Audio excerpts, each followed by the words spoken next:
Olá, seja muito bem-vindo você que nos acompanha de todas as partes do Brasil e do mundo. Tá no ar o Mata-Mata com Evair, hoje quinta-feira, 30 de outubro de 2025. Sou Rafael Tomazetti, nós vamos juntos aqui pela próxima hora com muita informação para você e um brasileiro na final da Libertadores. Aquele medo que eu não sei se o ouvinte aí do outro lado tinha, mas eu particularmente tinha, de que nós não teríamos nenhum brasileiro na final da Libertadores. Agora ele acabou, pelo menos um tem. Agora vamos ver se o Palmeiras consegue a remontada hoje contra a LDU. O Flamengo ontem sofreu no segundo tempo contra o Racing, poderia até ter saído na frente no primeiro tempo, mas no segundo tempo sofreu com um a menos. O Rossi fez boas defesas e o Mengão está em sua quinta final de Copa Libertadores, espera a LDU ou Palmeiras. Já temos o Atlético Mineiro na final da Sul-Americana e agora o Flamengo na final da Libertadores. Janaína Carvalho, foi tudo tranquilo? Quase que eu não volto aqui hoje pra contar a história. Se eu der um pripaque aí, vocês podem saber que a culpa é do Flamengo. Agora você tem um mês de paz na Libertadores. Na Libertadores. Na Libertadores o flamenguista tem um mês de tranquilidade. E certamente vai encher a parte que lhe é destinada lá no Estádio Monumental de Lima. Evair Paulino, como é que tá o coração pra hoje? Hoje o Evair tá difícil. Não, tá tranquilo, tá sossegado. É assim, 3-0, o que vier tá bom, né? Torcer para que faça um gol no primeiro tempo, 2 gols no primeiro tempo e tentar a virada. Mas assim, não é a expectativa de perdemos de um, vamos bater aqui. Não é fácil. Porém, o palmeirense acredita sempre. Tem que acreditar. Se o torcedor não acreditar, os jogadores e os torcedores não acreditarem, não há como o clube conseguir essa remontada histórica. Bom, vamos lá, vamos começar com esse Flamengo e Racing e Flamengo. O cilindro de Avejaneda lotado, o Flamengo chegou atrasado, o jogo começou 15 minutos mais tarde. O Flamengo teve problemas ali de logística no trânsito. Jogo previsto para 9h30 começou às 9h45. No primeiro tempo, Janaína e Evair, o Flamengo teve boas chances de sair à frente no placar e controlou muito tranquilamente o Racing, que no final do primeiro tempo ainda tentou algumas chegadas ali, conseguiu um chute numa falha do Varela, no lançamento do goleiro, mas não foi muito perigoso. O Flamengo teve uma bola na cara do gol com a Arrascaeta, criou uma outra jogada antes disso também que eu não me lembro. O lateral direito chegou, o goleiro abafou. Sim, teve a batida do Luiz Araújo de fora da área com muito perigo. O Flamengo poderia ter saído na frente, controlou o jogo no primeiro tempo. No segundo, o Plata é expulso, o Flamengo reclama da expulsão do jogador equatoriano. E aí, com um a menos, a pressão do Racing, que já era de se esperar, afinal o time argentino precisava tentar vencer, se não fizesse isso, seria eliminado como foi. E o Rossi entrou em cena e fez boas defesas. Rossi, que tem se convertido num herói do Flamengo, foi eleito o melhor do jogo. Mengão na final. Justo. Injusto a expulsão, né? Essa é aquela situação.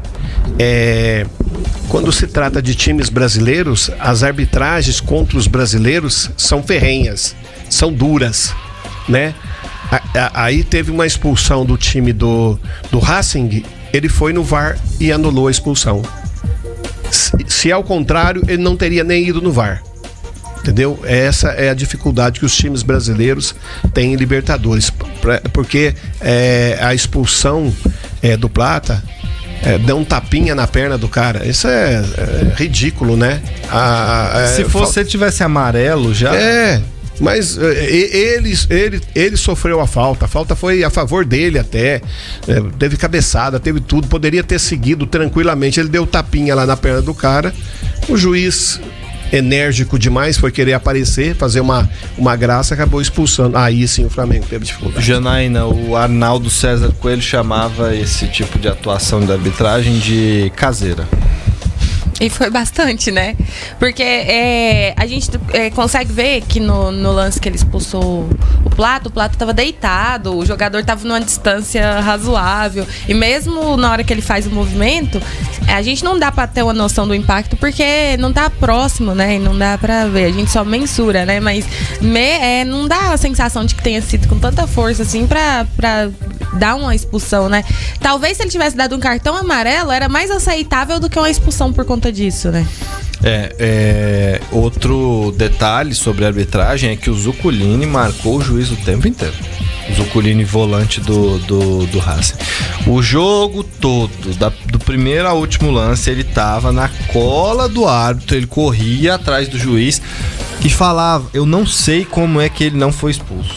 Porque do tanto que ele falou, eram 2 cartões amarelos ali por reclamação. Porque era o tempo todo o cara querendo apitar o jogo. É insuportável. O pessoal reclama do Hulk, mas o que o Zuculini fez ontem é muito pior do que o Hulk Não faz. só no jogo de ontem, né? No jogo de ida também ele reclamou bastante. Ontem ele conseguiu ficar pior do que ele foi no jogo. Cara, eu fiquei impressionado. Não, sabe o que é isso? É que o cara, ele chega com educação pro árbitro. Pode parecer pra nós ali que é algo que é rude, mas pelo contrário, ele chega falando com educação com o cara. Por isso o juiz o tempo todo deixa ele chegar falando. Por ele ser capitão, né? Ele tem essa vantagem, né? E a outra coisa é ele chega falando alto tal, mas ele chega falando com educação. E isso faz com que as arbitragens, coisa que o brasileiro não sabe fazer, né? O brasileiro chega xingando, não sei o quê. Não, os caras sabem falar. Até nisso eles são melhores do que nós nesse sentido. De catimba, de jogar o árbitro contra os adversários, de saber falar. Essa é uma situação que, infelizmente, o brasileiro perde também. Mas foi impressionante. Não, foi demais. Foi demais. Toda hora, assim, a gente tá acostumado com os montinhos aqui no Brasil. Lá no jogo do Racing Flamengo, 90% dos lances era o Zuculini e o árbitro. O tempo todo. Não tinha. Nem o capitão do Flamengo tava lá. Era o tempo todo. Como é que consegue ser chato desse jeito? No lance da expulsão, ele reclamou mais do que os próprios jogadores do Flamengo. Pois é, como é que consegue ser... Cara, isso é muito chato, Zuculini. Eu sei que você não vai me ouvir, mas... Só pra deixar registrado. Isso é chato, cara. Eu não te conheço pessoalmente, mas como jogador ontem, pelo amor de Deus, que foi muito chato, muito chato. Enfim, o Flamengo é tão curioso, né, essa inversão do primeiro pro segundo tempo, porque o Flamengo dominou a posse de bola no primeiro tempo, teve mais finalização e no segundo tempo foi o oposto. E o Rossi vai virar ídolo do Flamengo. Dono do jogo. Se o Flamengo tá nessa final hoje, pode colocar 90% mérito dele. 90% não, 90% é muito, né? Porque o Flamengo fez um gol na vinda. Mas, assim, 50% pode colocar na conta dele, porque ele foi acima da média ontem. E também no jogo contra o Estudiantes, né? Que ele também defendeu pênaltis lá para a classificação depois que ele teve uma falha. Uma falha não, né? Porque era um gol que dava para defender. Não dá para dizer que foi tanta falha dele. E ele já tem o espírito, né? Flamenguista. A forma que ele comemora os gols, a forma como ele cobra, a forma como ele se entrega dentro de campo, né? Ele tem tudo pra tem um ídolo dentro do Flamengo. Exato. Outro também que depois da classificação ficou bem emocionado e foi bem visível foi o Danilo, né? Ele que o primeiro jogo dele no Flamengo, jogo de estreia, ele chorou bastante e ontem na classificação também, a forma que ele comemorou e que ele chorou, o Bruno Henrique se ajoelhou em campo assim com a forma de alívio. O Bruno Henrique não fez aquele gesto que ele fez. Não, dessa vez não. Dessa vez não. Dessa vez não. Dessa vez ele se comportou. Mas é um time, assim, a ser seguido, né? Ser seguido no sentido que é um time que estava endividado, largado lá, não disputava título nenhum, de repente teve coragem de enfrentar uma outra situação, ficar 2 anos sem disputar títulos e se reinventar dentro do futebol, né? É a quinta, né? A quarta vez que chega na final, né? É a quinta total e esse elenco é a quarta. Esse elenco, assim, não todo. Alguns jogadores, o Arrascaeta, então, por exemplo, é a quarta final. Vez. É um exemplo a ser seguido.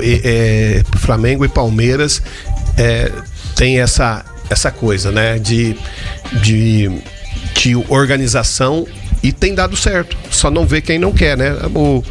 O Mirassol também tá indo nessa vibe aí. Bom, o Flamengo vai para sua quinta final. Eu falei do Rossi, só alguns números dele. No mata-mata da Libertadores, oitavas, quartas, semifinal. São 6 jogos.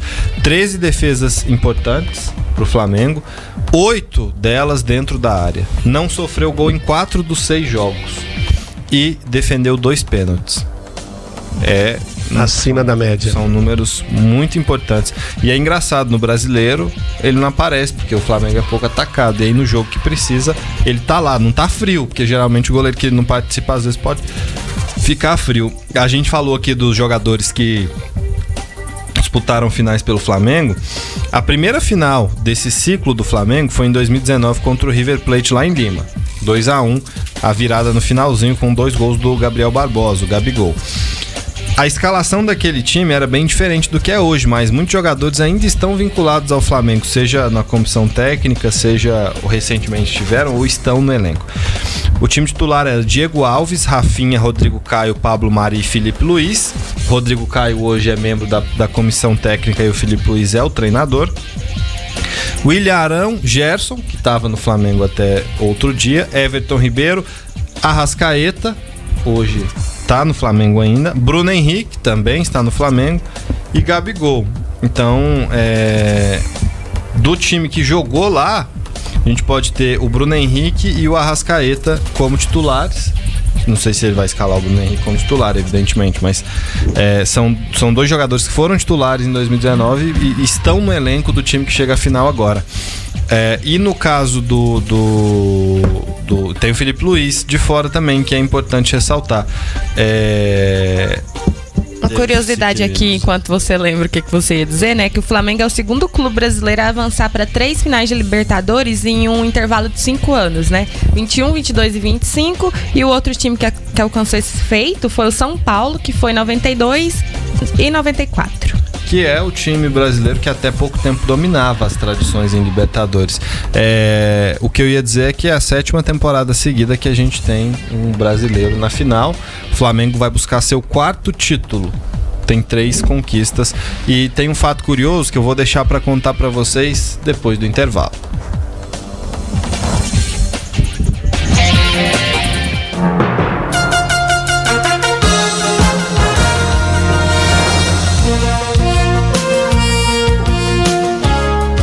Estamos de volta com o Mata-Mata. A informação que eu ia dar é a seguinte: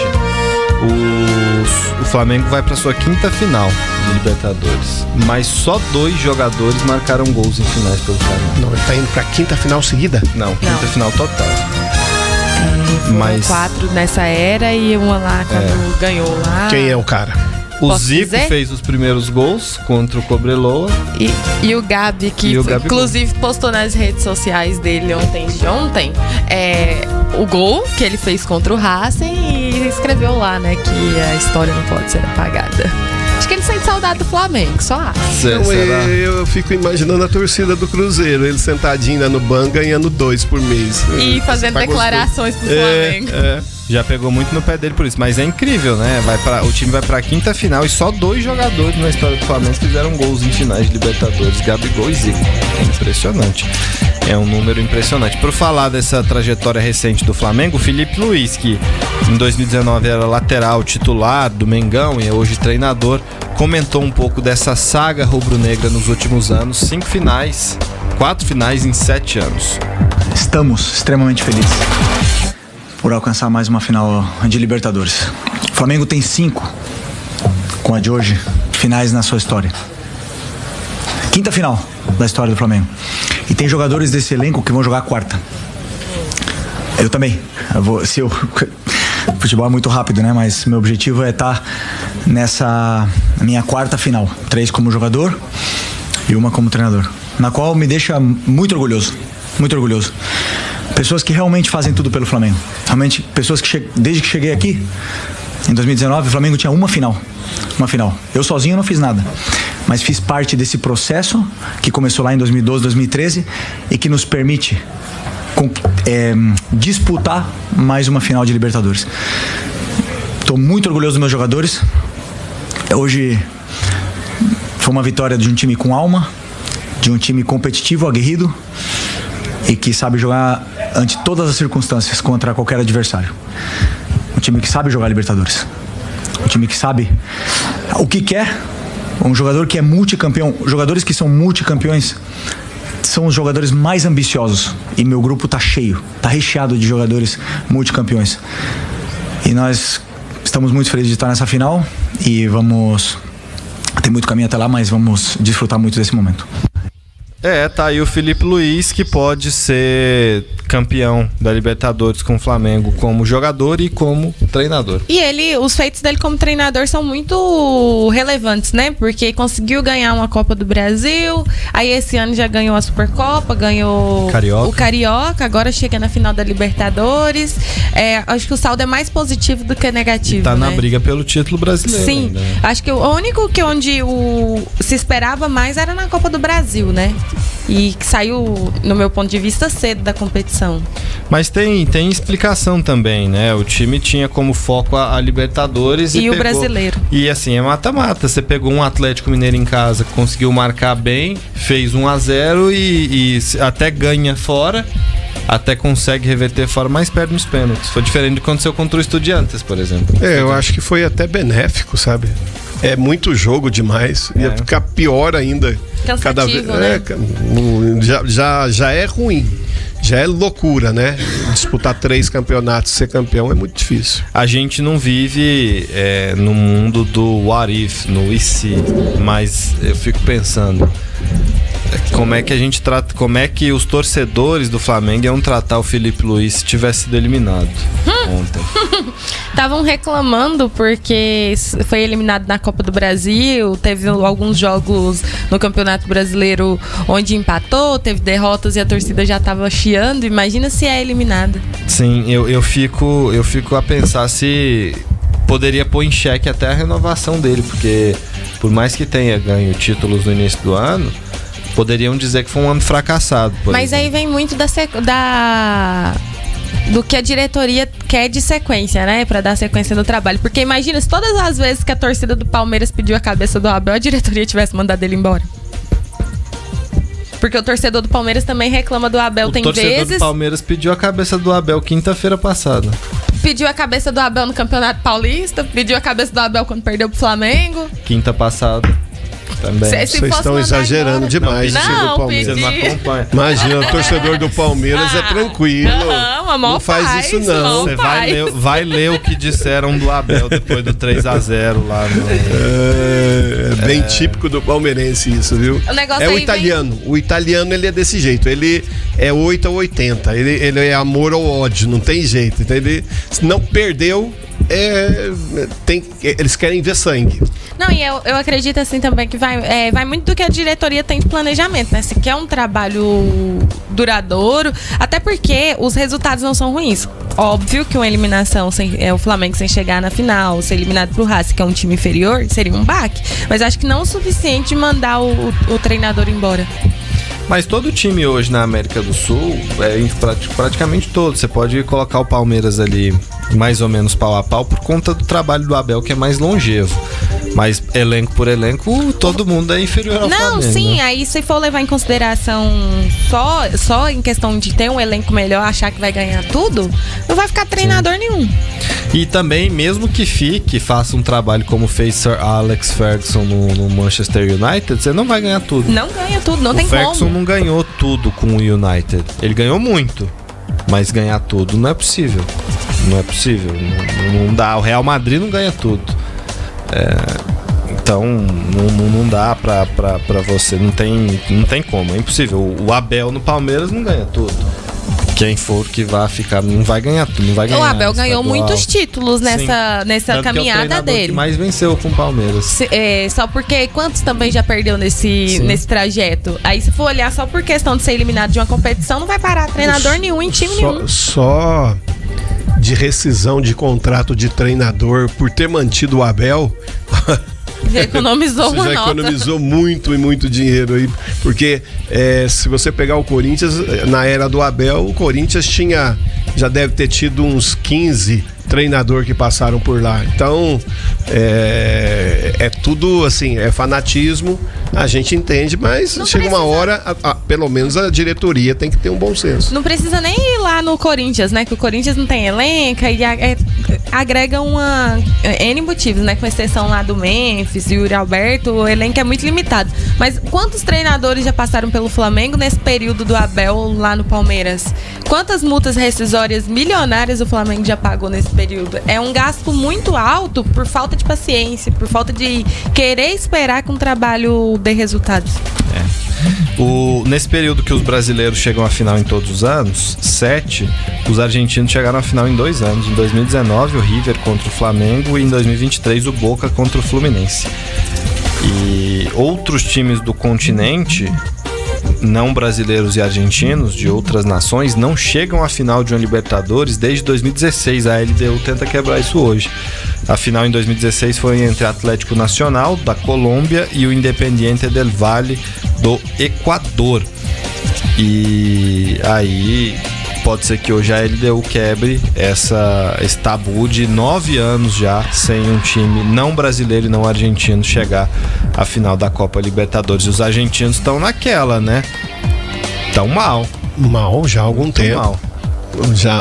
Aliás, há muito tempo, né, que o futebol deles não revela assim grandes jogadores. Lógico, foi campeão Lautaro, Messi, tudo bem. Mas são jogadores que jogam na Europa, né? Que não atuam num país. Sair dali da Argentina e assim fazer com que o time deles seja campeão da Libertadores não se destaca muito, né? Muito pouco.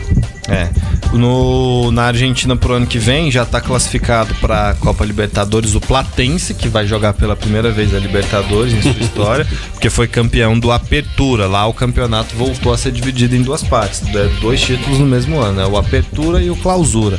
Eu particularmente não gosto, mas é cultural, então certamente os argentinos gostam. E aí você tem muito encaminhado para a classificação outras equipes, como por exemplo o Rosário Central já está na Libertadores também, é um time que volta depois de um tempinho fora. O Boca tá na briga com o River ali também. Esses dois não tem certeza se vão para Libertadores, mas hoje eles iriam se terminasse hoje o campeonato argentino. Tem que ver aí também quem vai ser o campeão do Clausura. Por hora, só oficialmente classificado o Platense, campeão do Apertura. Final da Libertadores, só para lembrar, dia 29 de novembro, lá no Estádio Monumental de Lima, que foi o palco da final de 2019. Os flamenguistas têm ótimas lembranças, quase que não foram, porque tava 1-0 pro River até o finalzinho, e aí o Gabigol fez 2 gols de forma relâmpago.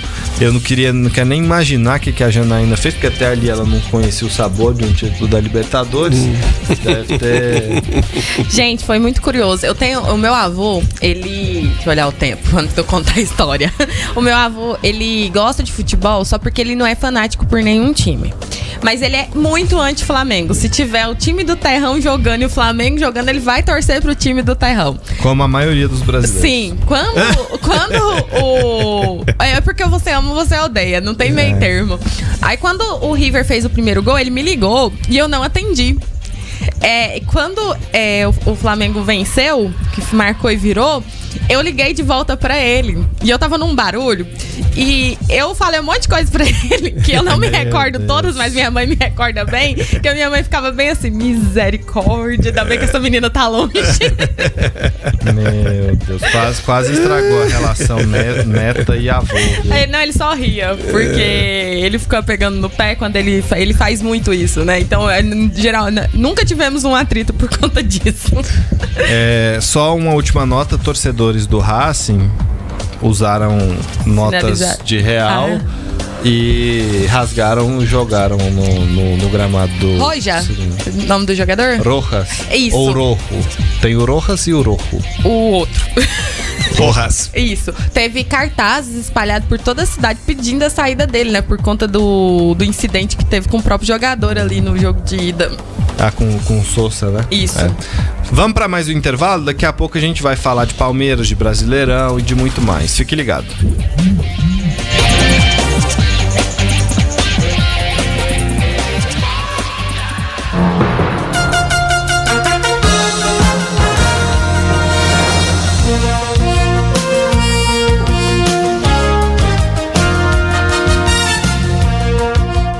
Mata-Mata tá de volta. Antes de nós falarmos do Palmeiras, o Evair hoje já comprou um vinho que ele gosta ali bastante, preparou para assistir. Não, é só ir na cacheta e voltar antes do jogo, só tranquilo. Só isso. Não tem segredo nenhum, não. Eu já comprei uma amendoinha, pipoca. Hoje ela tá tranquila, hoje ela tá sossegada. Não podia depois do sufoco que ela passou, mas agora ela tá até rindo já. Eu tenho certeza que todos os palmeirenses ontem estavam com o secador ligado assim no rumo da televisão. E a melhor noite dela vai ser sábado, porque provavelmente o Flamengo vai ganhar do Sport e vai dormir líder, porque o Palmeiras só joga no domingo, ele vai estar classificado para final e líder do Brasileiro. O Palmeiras joga contra quem na próxima rodada? Sport. Não, o Sport é o Flamengo. É o Flamengo. O Palmeiras é o Juventude. Juventude fora. Então no domingo provavelmente o Palmeiras pega o lugar de novo. Vamos falar de Palmeiras agora? Vamos falar de brasileiro. Tá. Depois a gente do Palmeiras. Aqui no brasileiro a gente vai contar rapidinho. Vou deixar minha opinião então pra não... Certo. Ontem teve um jogo atrasado, Fluminense e Ceará, no estádio do Maracanã. René fez o gol da vitória do tricolor das Laranjeiras e teve muita reclamação da arbitragem, porque segundo os jogadores do Ceará, houve falta lá no lance, enfim, aí o árbitro se embananou. Eu não vi a falta também. Eu vi várias vezes o lance, eu não vi falta no lance que originou o gol do Fluminense. Então foi assim um lance que o Ceará reclamou com razão. Teve bate-boca, né, na saída de campo no intervalo, Thiago Silva com o Vinícius Zanocelo, né? O Zanocelo falou que não ia abaixar a cabeça pra ele. Você acha que eu vou abaixar a cabeça pra você? E aí, sobre esse lance da arbitragem, o Richardson disse que o juiz admitiu aos jogadores em campo que errou no momento da marcação da falta. Vamos ouvir o jogador do Ceará. Bom, é complicado falar sempre de arbitragem, né? Tá falando de arbitragem e não falar do que foi o jogo. Mas foi um erro que decidiu a partida. Nós tentamos, mas eu tava lá, eu fui, acabou o primeiro tempo, eu tava no banco de reservas, fui lá falar com ele. E ele achou que eu tava cobrando de forma mal educada ele, acabou mandando eu sair, mas assumiu que errou. Só que eu assumi o erro, a gente tá aqui, a gente coloca o nosso trabalho em xeque, todo nossa preparação vai por água abaixo por um erro de arbitragem. Que ele assumiu que errou, que eles podem errar, a arbitragem é ser humano, eles podem errar, mas a cada jogo continuam errando e nada é providenciado, a gente não tem uma saída. Infelizmente, essa é a nossa arbitragem, a gente lamenta por ele, a gente fica chateado, mas foi um lance que acabou determinando o que foi o jogo. Alguns lances ele dava falta, outros não davam. Fica complicado a gente falar de arbitragem. A gente não pode também jogar toda a culpa na arbitragem, temos que assumir que fizemos um jogo um pouco abaixo, erramos o que a gente não está acostumado a errar, mas o erro dele determinou o resultado do jogo, então a gente tem que cobrar sim por uma arbitragem melhor. Mas agora tentar esquecer, tentar absorver esse resultado, porque a gente joga contra eles novamente em casa e a gente precisa fazer pontos. Bom, tá aí a bronca complicado. Do Richardson, jogador do Ceará, e acaba que é importante porque ele mesmo admite que o Ceará não fez o melhor jogo, mas foi mais pro início do jogo esse lance, foi com 25 minutos que saiu o gol do Fluminense. E claro que isso também impacta no resultado da partida, né? Mas acho que vamos ser unânime, o árbitro errou mesmo. Acho que... Não, eu não vi o lance, eu não vi falta nesse lance. Sim. Eu não vi como é que a bola, em que momento a bola bateu no braço e originou o gol ali. Mas até para tomar esse gol aí, né? Pedro Raul tinha total condição de tirar. Aliás, eu acho que aquele golpe de vista que ele fez ali, que a bola, parece que ele abaixou a cabeça, acabou matando o goleiro e aí não tinha como defender uma bola daí. O Ceará tá começando a se complicar.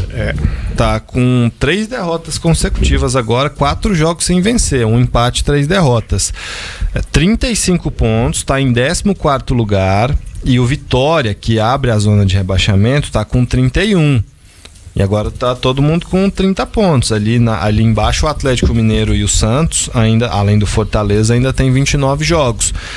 Mas 4 pontos, não tem mais aquela gordura que chegou a ter o Ceará. O Ceará chegou a ter 8 pontos de vantagem, 8 ou 9 pontos de vantagem para a zona de rebaixamento. Então, O Léo Condé, que é um dos pouquíssimos treinadores remanescentes, precisa ligar o alerta do time do Ceará, porque parecia uma permanência tranquila e agora complica. E o próximo jogo é contra quem? Fluminense. Fluminense em dose dupla. Tá igual o Santos, que aí vai ser Palmeiras em dose dupla. Sim, o Palmeiras ainda tem, né? Um meio ali, o Santos não tem. O Atlético Mineiro, que provavelmente vai ter 2 seguidos também, né? O Ceará, ele tava tranquilão ali, de repente ele tomou 3 pancadas, pronto. Pois é. E essas 3 pancadas tá lhe custando aí um suor a mais, porque tá perigando. Desses 3 jogos que perdeu, tivesse empatado um e ganhado um, o time hoje tava com 39 pontos, tranquilaço. Tranquilaço. Mais uma vitória e um empate já garantia ali, pelo que parece. 43 pontos devem bastar esse ano para manter um time na Série A, né? Certeza sempre são os 45, mas 43 esse ano devem ser suficientes. O Fluminense, por sua vez, passou o Botafogo. O Fluminense também, agora 30 jogos, ali na frente só o Palmeiras e o Flamengo tem um jogo a menos. O Flamengo contra o Sport e o Palmeiras contra o Santos. E aí o Fluminense, com 30 jogos, igual o Botafogo, passou o rival, o Glorioso, tem os mesmos 47 pontos, mais uma vitória a mais, 14 contra 13, tá atrás a 2 pontos do Bahia. Agora o Fluminense é um time que me parece chegar nessa reta final do Brasileiro com mais fôlego do que o Botafogo para brigar pela Quem ressuscitou quem aí nesse caso? Aí, o Zubeldia ressuscitou o Fluminense ou o Fluminense? Eu acho que é uma associação mutualística. Você lembra desse conceito? Juntou 50-50, virou 100. Esse conceito nas aulas de biologia, o Zubeldia precisava. Mas assim, o Fluminense ainda tá cometendo alguns. Tá oscilando muito. Que eu também entendo como natural. O trabalho começou agora e o time sai do Renato, vai pro Zubeldia. É lógico que o trabalho do Renato não era ruim, era bom, foi uma opção dele sair, mas tem a mudança de visão do treinador que vai impactar. E também tem um elenco envelhecido, vai chegar no final da temporada, vai oscilar mesmo. Eu acho que 50% desse elenco aí não volta pro ano que vem, porque é muita sabe, gente. Desde Ganso, desde até mesmo o artilheiro, né? São tudo assim acima da idade, que querendo ou não faz o desequilíbrio. Pode melhorar na sua experiência, mas um time de futebol para 38 rodadas de brasileiros, esses caras não dão conta de jogar todas. Você me lembrou que o Chelsea não tem nenhum jogador de 30 a mais. O Fluminense tem um monte de 30 a mais e tem até o Fábio, que é 45. E vocês estão falando aí sobre renovar, daqui a pouco eu quero trazer uma informação de São Paulo. Tá. Só pra completar aqui, pra trazer uma informação mais precisa, vai. Fluminense, Fábio, 45. Samuel Xavier, que ainda joga muito bem, 35. Não esperava tudo isso dele, não, viu? 35. Parecia ser mais 35 novo. Também é. Thiago Santos, 36. O Thiago Silva, 41. Manuel, que tá lesionado, não tem jogado, 35. Igor Rabelo, 30. Vamos lá, tem mais 30 a mais no Fluminense. O Acosta, que chegou agora, tem jogado muito bem, 31. O Ganso, que você citou, 36. E aí todos esses têm que somar um ano pro ano que vem, que vão ter um ano a mais, evidentemente.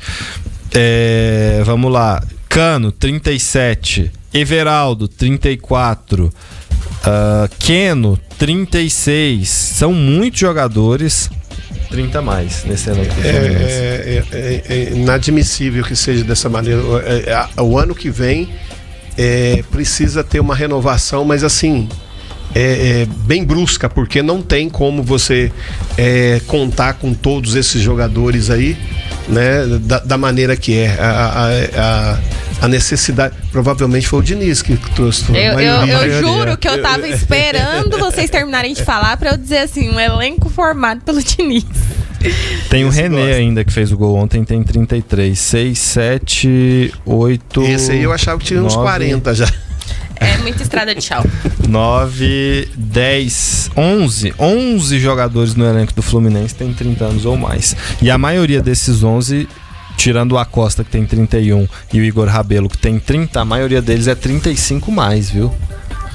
Então é um time já que precisa de fato passar por um rejuvenescimento. Mas chega com mais fôlego. Essa briga pela Libertadores aí, a gente passou o ponto de corte no São Paulo, né? Mas vai ser interessante. Eu acho que a gente vai ter um brasileiro campeão da Libertadores, então no mínimo o G7 vai ser. E a gente pode ter um G8. Você mudou rápido, né? Até ontem você falou que não ia ter nenhum brasileiro. Não, eu mudei. Agora você já tá falando que vai ser um brasileiro campeão? Eu penso o seguinte. Você acha que o Palmeiras vai passar hoje? Se o Palmeiras passar, de todo jeito é um brasileiro. E se a LDU passar, eu não vejo o Flamengo perdendo essa final pra LDU. Não, também não. Eu não vejo, não consigo ver. Não tem como, porque o futebol é muito mais... Não é altitude. Exato. Eu não consigo ver, então eu acho que vai virar G7, porque o Flamengo vai ficar em primeiro ou em segundo no brasileiro, né? Vai ter essa briga aí com o Palmeiras até o fim, e aí vira G7. Se a tabela permanecer assim, se o Cruzeiro ou o Fluminense forem campeões, o G7 vira G8. E se o Vasco for campeão, já tá em oitavo, já é G8 de todo jeito. Então essa briga aí tem tudo pra deixar nesse ponto de corte que a gente fez um de fora, mas vai ser interessante. Tem o Corinthians também que tá na briga pelo título da Copa do Brasil. E inclusive a gente vai falar muito de Copa do Brasil no próximo bloco. Vamos falar de Palmeiras, que joga hoje, e vamos falar da Copa do Brasil, que tem suas datas definidas, estádios definidos. O intervalo é rapidinho, daqui a pouco a gente volta.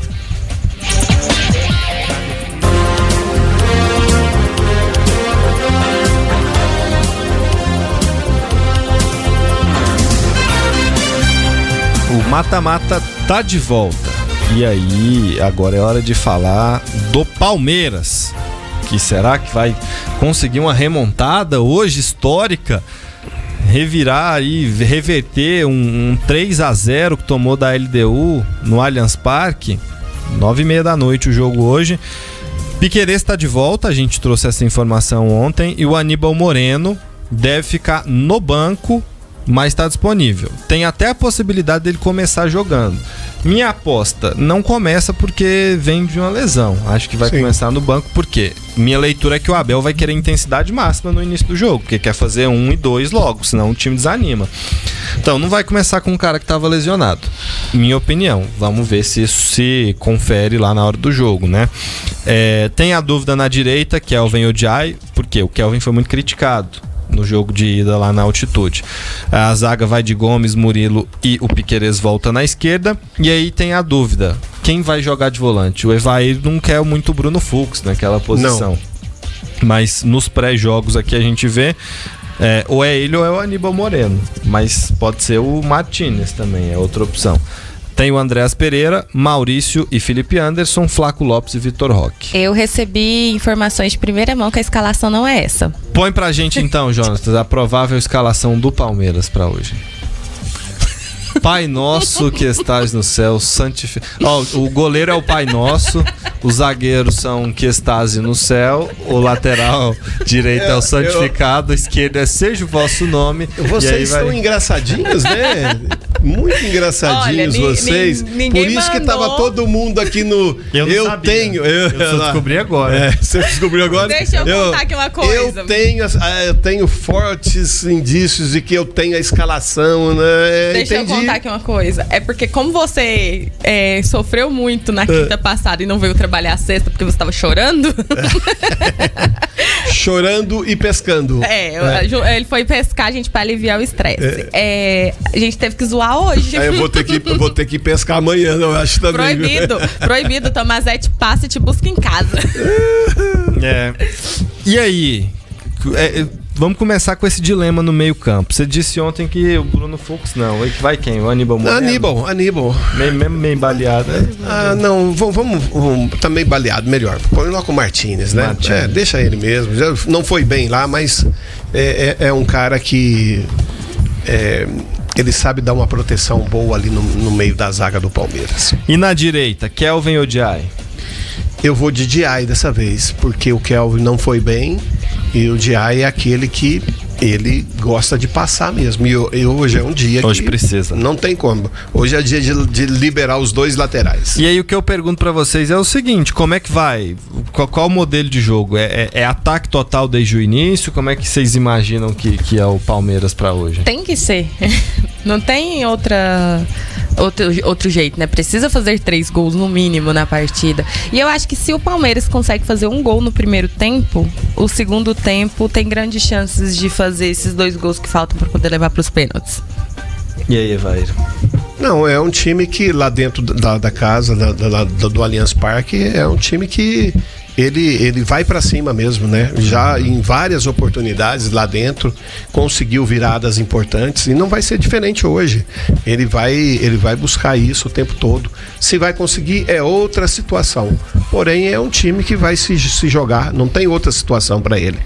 Lógico, tentar ficar seguro ali, liberando também os lados, porém o meio de tudo aquilo ali, com 2 zagueiros esperando ali e o volante tentando fazer o terceiro zagueiro para não ter o contra-ataque. É a única alternativa, lógico.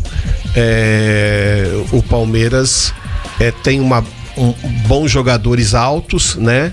Um baixo, outro alto, porém é um time de boa estatura, que poderia até ter feito gol lá na bola alçada na área. Então vai ter que explorar tudo isso. Sabe o que é mais curioso nessa fase que o Palmeiras vive nesses últimos anos? É que se fosse qualquer outro time que tivesse tomado 3-0 no jogo de ida, tava todo mundo já dado descartado a possível classificação. Agora, como é o Palmeiras, todo mundo analisa ali cenários com essa virada, né?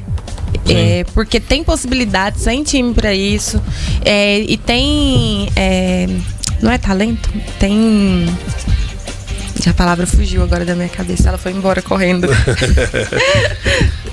o Palmeiras tem um monte de coisa. Tem força de vontade, determinação, é um time preparado, tudo isso. E hoje qualidade, lembrei a palavra. E hoje tem aquela coisa, né? O palmeirense vai buscar o time lá no CT, que é algo que, se o jogador não jogar nesse dia, ele precisa mudar de profissão, porque a busca do Palmeiras não é longe, porém a multidão vem acompanhando o ônibus até o estádio. E quando fez isso com o São Paulo, deu certo, né? E hoje é dia que o palmeirense vai fazer isso de novo. E lógico, tem que contagiar. Com o Inter não deu certo lá, o Ruas de Fogo mais recente. Não deu muito certo, não. 2 quilômetros, Evair, lá da academia de futebol até o Allianz Parque. Você sai lá pela Marquês de São Vicente, vira na Pompeia e chega no Allianz Parque. Acho que não dá tudo isso, não, mas... Dá 2 quilômetros. 2 km, 1,9 mais precisamente. Acabei de olhar aqui a distância pra te falar. Eu não sei por onde se o Palmeiras entra, por aqui ou por qual lado do estádio, mas... O Palmeiras entra pelo lado da Matarazzo. Ele chega bem em frente aí Então ele entra pelo outro lado aqui, né? Ele sobe... Talvez dá um pouquinho a menos que 1,9, deve dar um... Não, e ele vai contramão, o ônibus tem que ir contramão ali, né? Então fica mais... ganha uns metros. Tá certo. Mas 1,5 km aí de distância entre a academia de futebol e o Allianz Parque. Fato é que o estádio estará lotado.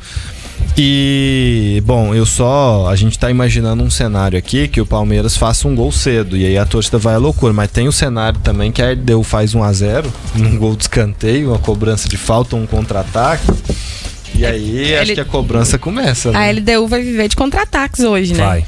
E de picotar o jogo, cair, reclamar, a má notícia pro Palmeiras é que a LDU é um bom time de contra-ataque. Essa é a melhor notícia. Qualidade da LDU são os contra-ataques, né? O Alçugaray é um jogador muito bom para puxar contra-ataque, jogador que quase ficou de fora do último jogo, entrou, e é um time que já tá pronto para isso. Não tem muito que o Thiago Nunes falar ali pros caras, os já estão preparados para. Então, acho que a má notícia pro Palmeiras nesse jogo de hoje é isso. A LDU é um time que sabe contra-atacar e vai oferecer esse perigo para o Verdão. E aí tem todos os predicados que o Palmeiras já tem, já são dele, que vocês falaram aqui agora.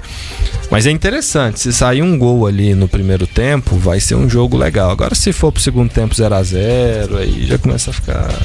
Acho que se no comecinho do jogo faz um gol, aí leva a torcida à loucura, coloca ânimo nos jogadores.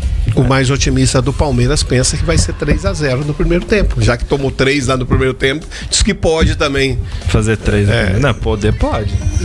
Poder pode, mas só que, duro. Só que tem uma diferença, né? Aquele jogo tava 0-0 aberto, qualquer um podia vencer. Agora a LDU já vem com a vantagem. Não é como se o jogo começasse 0-0. O jogo tá 3-0 pra LDU. A LDU vem preparada pra defender esse 3-0. Ela não tá nem aí se ela perder de 1 até de 2. Pode até perder, tá nem aí. Ela não pode perder de 3. Que aí ela vai jogar a sorte pros pênaltis. Janaína Carvalho, notícia do São Paulo, que você queria trazer. Isso, vou só abrir aqui de novo um segundinho, porque eu fechei a aba. Então, enquanto isso, deixa eu trazer aqui as datas da Copa do Brasil, que eu prometi, que já estão definidas. Tô curioso. Das semifinais, Vasco e Fluminense de um lado, Corinthians e Cruzeiro de outro. Corinthians e Cruzeiro, partida de ida, dia 10 de dezembro, uma quarta-feira, 9h30 da noite, no estádio do Mineirão. Primeiro mando, então, do Cruzeiro. A volta será na Neoquímica Arena no dia 14 de dezembro, um domingo. Então vai ser meio de semana, final de semana, 6 da tarde na Neoquímica Arena. Vasco e Fluminense. Primeiro clássico da ida com o mando do Vasco. Os 2 jogos serão no Maracanã, já adianto. Os times fizeram um acordo.